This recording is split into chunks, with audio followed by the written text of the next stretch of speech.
ফুটন্ত তেলে এইভাবে সাবুদানা দিয়ে তৈরি করে নাও দুর্দান্ত স্বাদের মুখরোচক রেসিপি। গরম গরম চা কফির সাথে জাস্ট জমে যাবে। এই সাবুদানা রেসিপিটা বানানোর জন্য আমি এখানে বড় দানার সাবু নিয়েছি।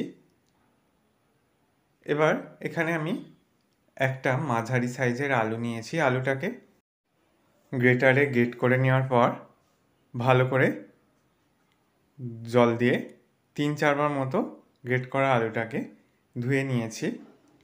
তারপর এই আলুটাকে ভাপিয়ে নেব 2 মিনিট মতো।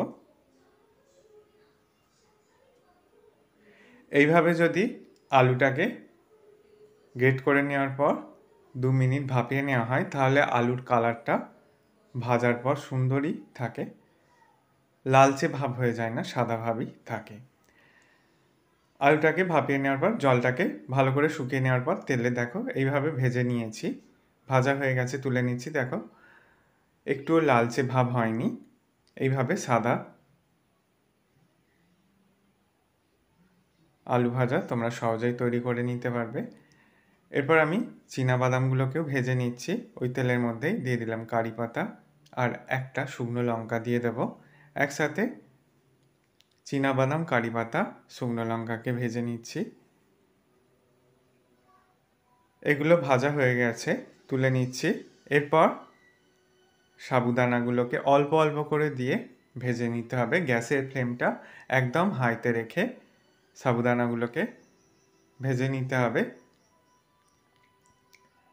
সাবুদানাগুলো ভাজার সময় একটা জিনিস খেয়াল রাখতে হবে, যাতে করে গ্যাসের ফ্লেমটা একদম হাইতে থাকে, তাহলেই সাবুদানাগুলো একদম মুচমুচেভাবে ভাজা হবে। জাস্ট 1 মিনিট সময় নেবে সাবুদানাগুলো ভাজার জন্য। দেখো সাবুদানাগুলো ভাজা হয়ে গেছে, তুলে নিচ্ছি। একইভাবে প্রত্যেকটা ব্যাচে অল্প অল্প সাবুদানা দিয়ে এইভাবে ভেজে নিয়েছি। সাবুদানাগুলো ভেজে নেওয়ার পর একটা পাত্রের মধ্যে নিয়ে নিয়েছি। এবার এর মধ্যে আগে থেকে ভেজে রাখা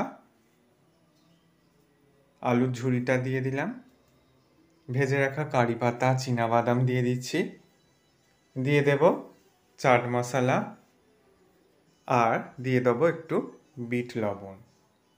এরপর সমস্ত উপকরণকে একসাথে মিশিয়ে নিলেই তৈরি হয়ে যাবে সাবুদানার মুখরোচক রেসিপি। আশা করি রেসিপিটা তোমাদেরও ভালো লাগবে। ভালো লাগলে বন্ধুদের মধ্যে অনেক শেয়ার করো, লাইক কমেন্ট করতে ভুলো না। সকলে সাবধানে সুস্থ থেকো।